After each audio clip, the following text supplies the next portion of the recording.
right. Anyway, let's get back on this thing. So what were we doing? We were talking about the actors and what they've. Yeah. Oh So yes, Neil McCall. Neil McCall. Neil McCall, Doctor D. Neil McCall.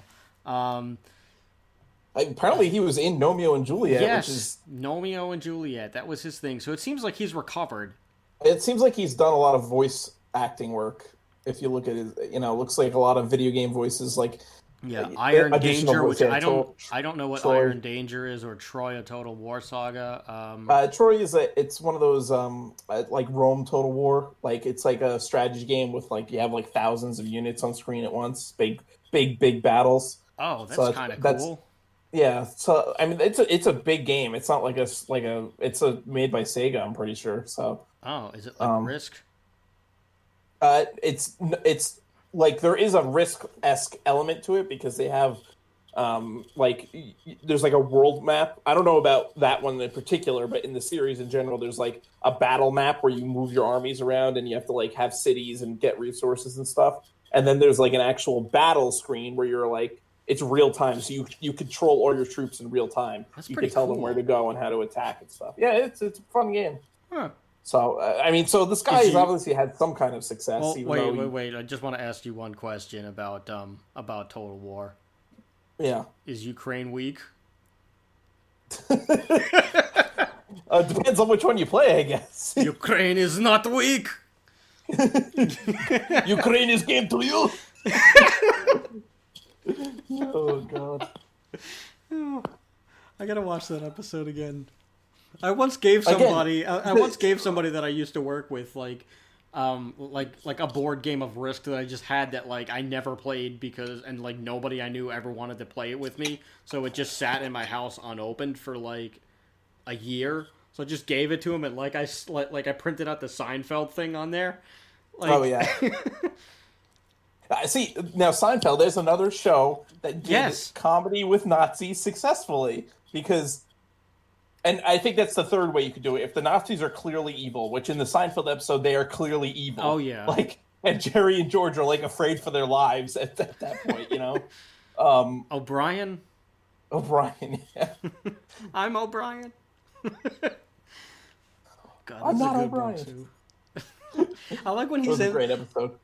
I like when he's in the car and he's, like... And he's, like, pretending to be O'Brien, the hot chick in the car is like really into him because he thinks he thinks he's this guy, not knowing that he's going to like a Nazi rally. What is that? They think they're going to a Knicks game. Yeah. They think they're going to like the Knicks Bulls game at Madison Square Garden. Oh God! See, Seinfeld also is another episode of Why Does This Exist? Because it's such a simple. Because it's a show about nothing. Yeah, it's such a simple concept, but it worked. And like the elevator statement, like a show about nothing, like what the fuck does that even mean?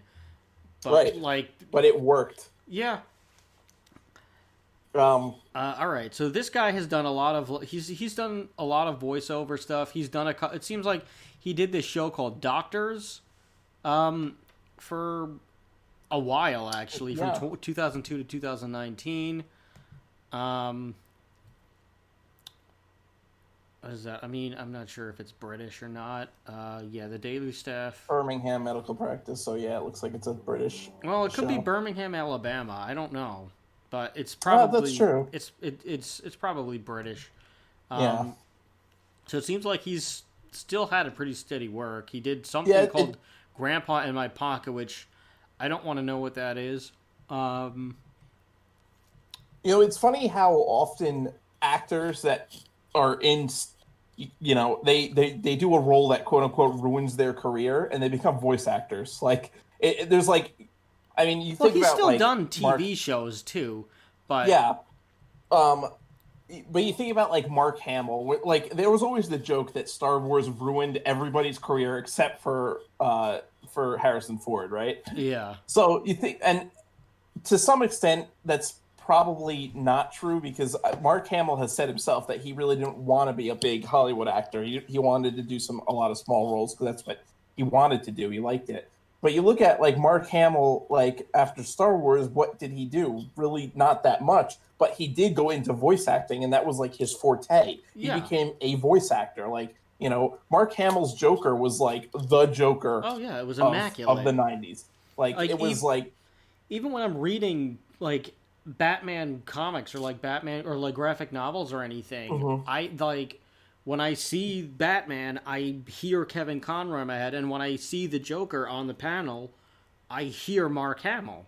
Absolutely. Like it's so you know, a lot of actors that do shitty roles at one point, well, not to say that Star Wars was a shitty role for him, but like I think it I think the huge boost in popularity he got from Star Wars kind of like made him a little wary of Hollywood.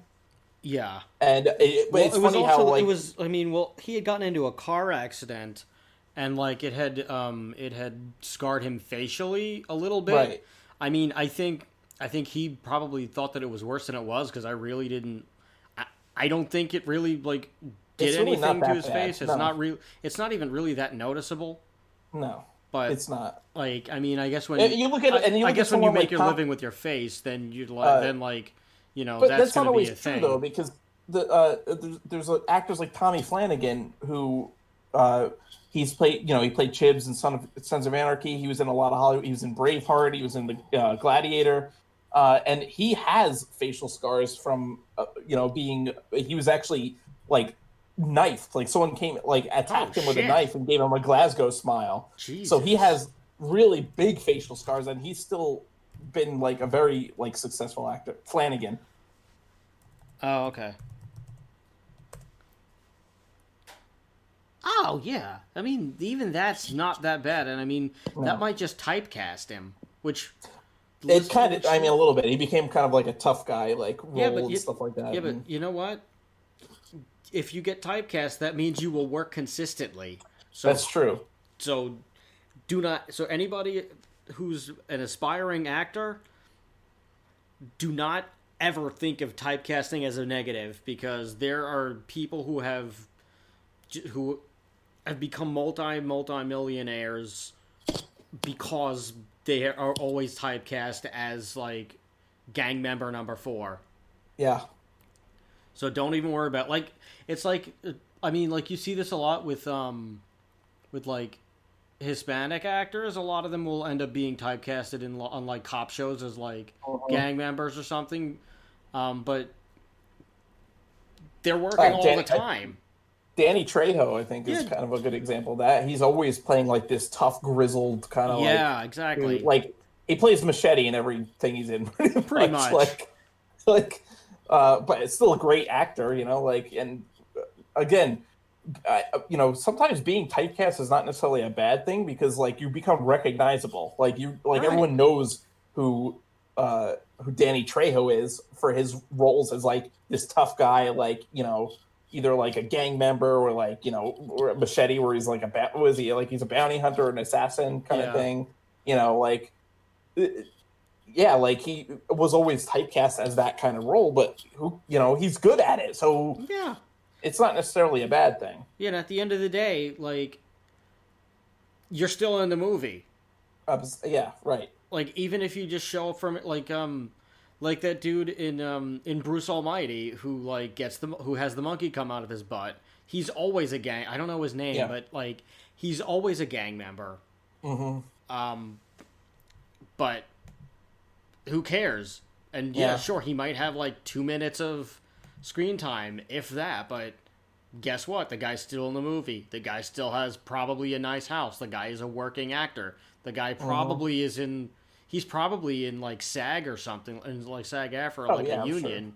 sure. So Yeah. like, you know what? The guy's making a living. Good for him. Nothing wrong with being Right. typecast. Now it's gonna bother me. What the hell is? What's this guy's name?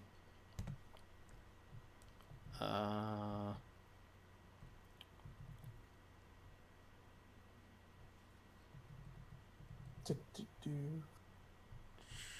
No, oh yeah, I forgot Tony Bennett's in that for like a minute. Yeah. Show me the full cast, damn you.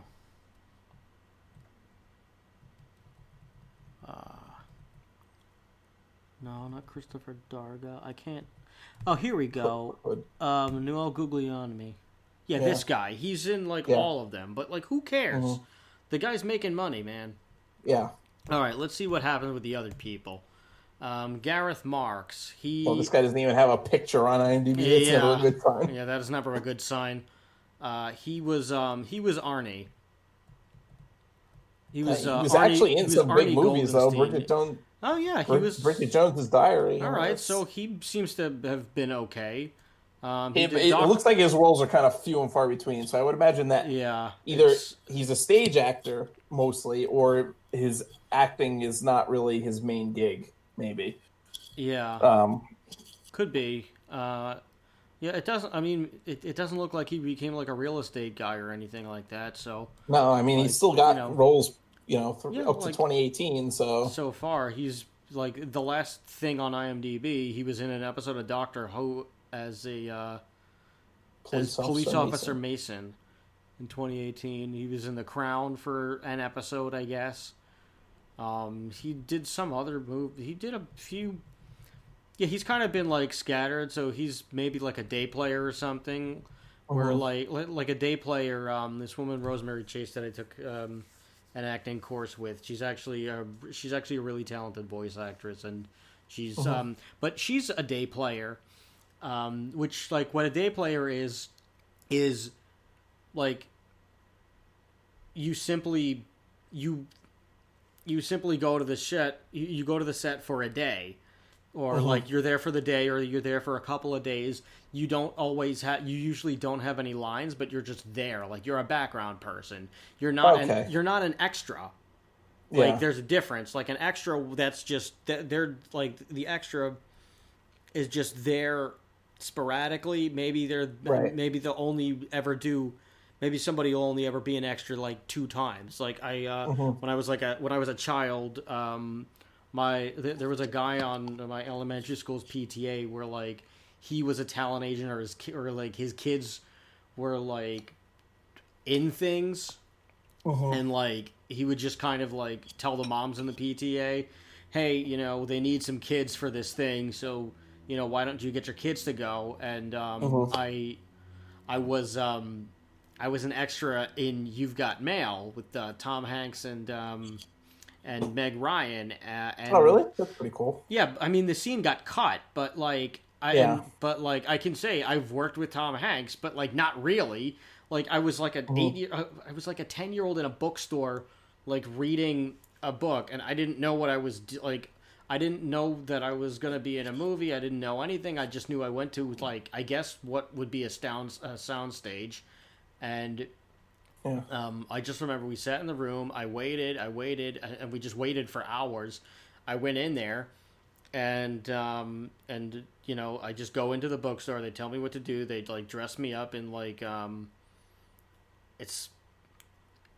forgot, like some kind of a pea coat or something like that with like a newsboy hat, and I was like, "What do I do?" And they were like, "They're like, just read a book," and I said, "Okay." So like, I just looked at the real books that they just had like the stock, and I was reading either like a dinosaur book or a ghost story book, and like I just sat there for like however long, and I just kept reading, and then before I knew it, they were like, "Okay, it's time to go home," and I was like, "Can I finish this book?"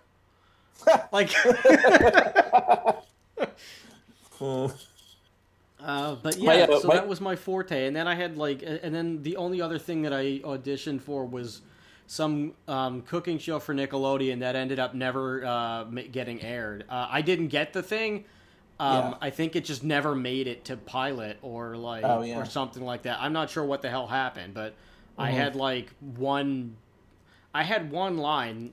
And I don't even remember what it was. I think it was like, "Oh yeah, I'll go get that," or something like that. But it was supposed to be like a children's cooking show on Nickelodeon that like they just never, like it just never happened. Yeah. So I do not know what it was. I don't know who actually was cast because it wasn't me. But that was my little thing as like a 10-year-old. Yeah. My sister was. I think my sister was in my sister was in the first episode of Sex and the City. Oh, really? Yeah, and my little brother was supposed to be too, but he was like a newborn, so I think he kept crying or something, and like every time they tried to get him in the shot, he would like start crying, so they couldn't use him, and then but then he would like but then he was fine, and like not Sarah Jessica Parker. One of the I maybe it was her, I don't know. One of them was playing with him, like to just make him laugh and everything, but I don't remember which one. My mother will tell you, but I have no idea. So yeah, that was that experience. But a day player is somebody who is just there. Like, hi, we just need you to be here. Just stand in the background, do whatever. It's like I guess if you wanted to use the term extra, it's like a recurring extra, or like or like a union extra, where like they keep calling you back to just do to like be an extra. So that's a day player. Once in a while, you'll get a line. Sometimes they use day players to be body doubles for people. So like if like there's like a shower scene or somebody, and they need like, and like let's just say the actor or the actress like doesn't have like the perfect butt or something like that in the shower scene, they need like, they need an ass man or an ass gal or something. So they're just like, all right, just stand in the shower, show your butt, and like that's just it. So so that is the life of a day player.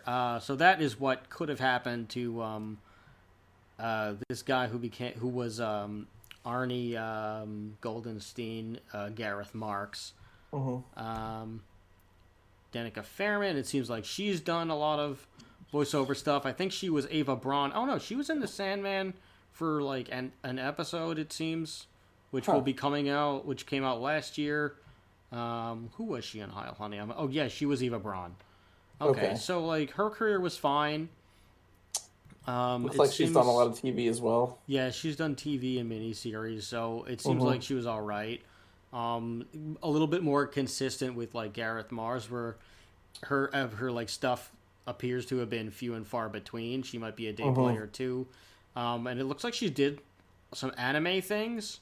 Yeah, which that's interesting. And then in the 80s, that's interesting. Then we have Caroline Gruber, who I think was.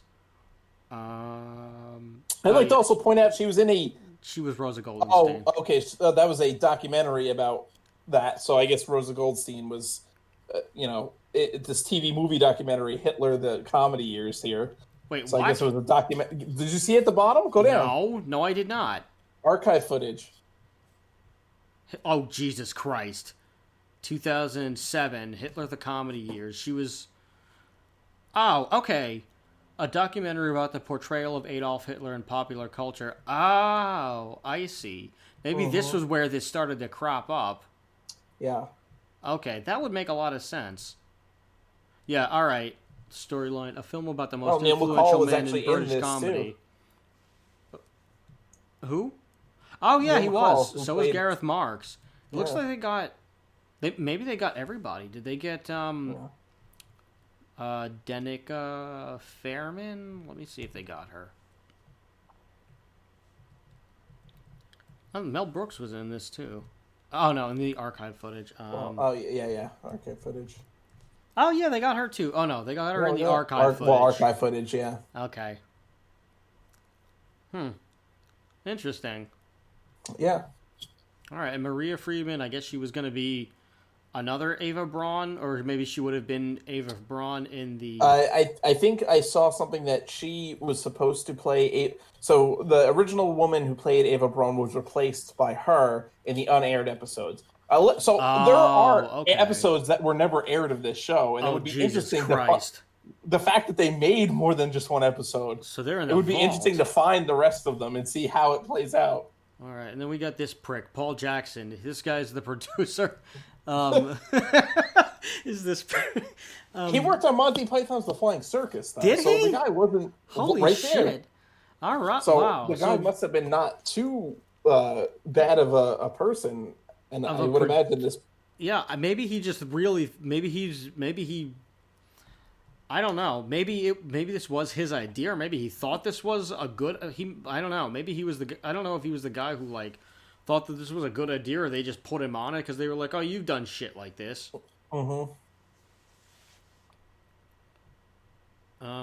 Yeah, I mean, his career was probably fine too, it seems. Yeah. All right. He's pretty old. He's 73, so he's riding high right now. Yeah, I'm sure he had done other things before. Oh yeah. Heil Honey I'm Home. Yeah, but Heil Honey I'm Home. Just to get the point back, this was just a stupid fucking idea. It was a bad idea.